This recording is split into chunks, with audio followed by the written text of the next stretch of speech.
स्वागत है आपका मेरे चैनल में दानिश लाल ऑफिशियल में एक बार फिर से।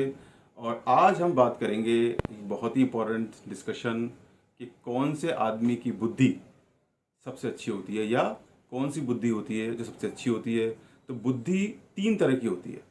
एक होती है लकड़ बुद्धि, एक होती है बांस बुद्धि और एक होती है रबर बुद्धि। तो आइए डिस्कस करते हैं कि असल में इन तीनों बुद्धियों का क्या मतलब है और कौन सी बुद्धि सबसे ज़्यादा अच्छी होती है। तो मेरे इस वीडियो को आखिर तक ज़रूर देखिए, इंशाल्लाह आपको बहुत मज़ा आएगा। तो दोस्तों सबसे पहले बात करते हैं लकड़ बुद्धि। आप लकड़ वर्ड से समझ पाएंगे कि लकड़ का मतलब होता है लकड़ी, है ना। लकड़ी होती है, उसको हम लकड़ बुद्धि बोलते हैं। दूसरी होती है बांस बुद्धि। बांस आप जानते हैं बैम्बू होता है, उससे इस बुद्धि का कंपैरिजन किया गया है। तीसरी होती है रबड़ बुद्धि। तो रबड़ हम सब जानते हैं, रबड़ मतलब वो रबड़ नहीं जो आमतौर पर नेचुरल मिलती है जंगल में पेड़ से लिक्विड फॉर्म में। रबड़ इज प्रॉपर रबड़। तो इन तीनों चीज़ों की एक क्वालिटी होती है अलग अलग। अगर एक कील को आप हाथ में लेते हैं और कील को रबर में जब घुसाते हैं, रबर में आप डालेंगे उसको और बाहर निकालेंगे, तो जो छेद कील ने बनाया होगा वो वापस रीशेप हो जाएगा, यानी आपको छेद नहीं दिखेगा। ऐसे ही एक कील को अगर आप लकड़ी में ठोकेंगे और उसको वापस निकालेंगे तो उसमें जो छेद का साइज होगा या निशान होगा कील के घुसने का वो उतना ही होगा जितना कि कील को ठोका गया होगा।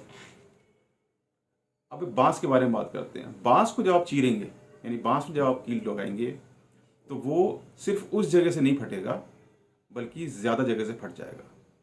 तो इस तरह से तीनों बुद्धि का मतलब होता है। तो पहली बुद्धि को हम डिस्कस करते हैं, जिसे कहते हैं बहुत ही मंद बुद्धि। तो मंद बुद्धि से बोलते हैं या नीम बुद्धि बोलते हैं या कम होशियार बोलते हैं, जिसको हम बोलते हैं रबड़ बुद्धि। वो बुद्धि होती है कि जिसमें कील नुमा कोई बात जाती तो है, यानी कि इनकमिंग तो होती है, बट आउटगोइंग जो एब्जॉर्प्शन है वो नहीं होता है। तो जितनी बात अंदर घुसी, जैसी उस बात को सुनने के बाद बाहर निकले, कोई भी बात ना एब्जॉर्ब हुई ना एड्जॉर्ब हुई, वो हवा में उड़ गई, फना हो गई। यानी कि ऐसा इंसान जिसको कोई भी बात बार बार बताई जाए, वो सिर्फ सुने और समझने की क्रिया में कोई उसका कोऑर्डिनेशन नहीं हो, कोई उसकी हेल्प नहीं हो, वो कहलाता है रबर बुद्धि, दिमाग वाला बंदा। दूसरी बुद्धि होती है लकड़ बुद्धि। ये वो बुद्धि होती है ऐसे इंसान की कि आप कुछ बात कहते हैं उसको, तो एग्जैक्टली वो उसी बात को फॉलो करता है जितनी बात उसे बताई जाती है। नॉर्मली जो एग्जीक्यूटिव या जो एग्जीक्यूट करने वाले लोग होते हैं वो लकड़ बुद्धि प्रकार के लोग होते हैं कि जितना कहा जाए उतना करो, बिल्कुल नाप तोल के जो बात कही जाती है, ऑर्डर वर मानने वाले लोग। यानी कि जो चीज़ कही गई बस उतना ही सुना, न आगे न पीछे, अपना दिमाग नहीं लगाना।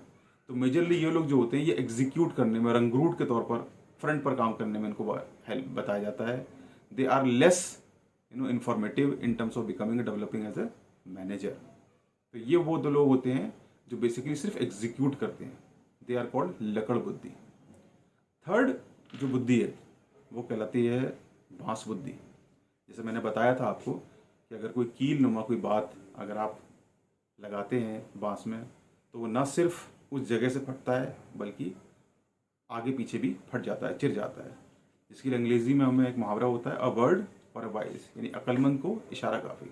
यानी किसी इंसान को आप हल्का इशारा दें, थोड़ी सी बात बताएं, उसे इनपुट दें और उसको वो ज़्यादा अच्छी तरह से स्ट्रेटेजाइज करके बेहतर उसके आउटकम निकाल के एक अच्छी तरह से प्लान करके एक बड़े वे में उसको एग्जीक्यूट करवा के दिखाए, उसको मैनेज करे, handle. It is not required for him to dictate everything, it is just point out few thing which is required and then things will be done. This is called a बांस बुद्धि। तो आप समझ गए होंगे वो इंसान जो रबड़ बुद्धि वाला होता है वो अपने लिए और ऑर्गेनाइजेशन के लिए और बाकी किसी भी काम के लिए वो अच्छा नहीं होता है, क्योंकि उसको जो भी बात आप बताएंगे वो उसको सिर्फ सुनाई देगी, समझने में उसका कोई रोल नहीं है। तो ऐसे लोगों से बचें जो सिर्फ सुनना पसंद करते हैं और उसमें एग्जीक्यूशन और इम्प्लीमेंटेशन बेहतर तरीके से करने की कोई भी चीज़ नहीं होती है। Please identify in your organisation, in your family also, you can talk about nearby कि मंद बुद्धि, so that you can help them out.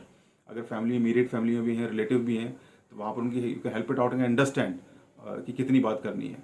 जो दूसरी बताई थी मैंने आपको लकड़ बुद्धि, यहाँ पर ऐसा होता है कि जितनी बात बताई जाए उतना करते हैं। ऐसे लोगों का ऑर्गेनाइजेशन में या कहीं पर भी आप कहते हैं, जैसे आर्मी में होता है रंगरूट कहलाते हैं बेसिकली, तो उनको रंगरूट या कोई काफिला होता है तो कई लोग होते हैं जो सिर्फ सामान उठाने ले जाने के लिए यूज़ हो रहे होते हैं, तो बेसिकली उन कामों के लिए होते हैं जितनी बात बताई गई उतना ही उन्होंने किया। थर्ड जो इम्पोर्टेंट लोग होते हैं वो मैंने बताया आपको बांस बुद्धि, a word for a voice. ये वो लोग होते हैं जो सुनने की काबिलियत थोड़े से शब्दों में बहुत बड़ी बात समझने की होती है, इनको बहुत ज़्यादा मेहनत करने की ज़रूरत नहीं होती है। They are visionary, they are the leaders. जितने भी स्टार्टअप्स होते हैं वहाँ पर जो भी स्टार्टअप में लोग आगे बढ़ते हैं वो प्रॉब्लम को आगे बढ़ाने के लिए नहीं स्टार्टअप करते हैं, वो उस प्रॉब्लम का सॉल्यूशन ढूंढने के लिए काम करते हैं। एंड दे आर कॉल्ड डिस्टरप्टर, कि वो जो प्रॉब्लम है वो उस प्रॉब्लम को आइडेंटिफाई करते हैं, उस चीज़ को सॉल्यूशन देने में, उस प्रॉब्लम को रिजॉल्व करने में। तो दीज आर कॉल्ड बांस बुद्धि। तो आज मैंने आपको तीनों बुद्धि के बारे में बताया। आप मुझे फीडबैक में शेयर कीजिए कि कौन सी बुद्धि आपको सबसे अच्छी लगी। आप अपना भी देख सकते हैं कि आपके आसपास में सोशल सोसाइटी में, ऑर्गेनाइजेशन में कौन से लोग हैं जो इस कैटेगरी के अंदर आते हैं, रबड़ बुद्धि, लकड़ बुद्धि और बांस बुद्धि। अपने आप को भी कोशिश कीजिए आइडेंटिफाई करने के लिए कहाँ पर हैं आप, और अगर जिस सेकंड या फर्स्ट किसी लेवल पर हैं, try to elevate to a बांस बुद्धि, it will help you, because everything can not be taught from 1 to 10. There are a lot of things which can be just discussed and implemented the way you listen on a small way, and then you elaborate it for better execution and implementation. So thanks for watching my video, and I'm sure ये video आपको बहुत पसंद आया होगा, and please take care of yourself and stay safe home.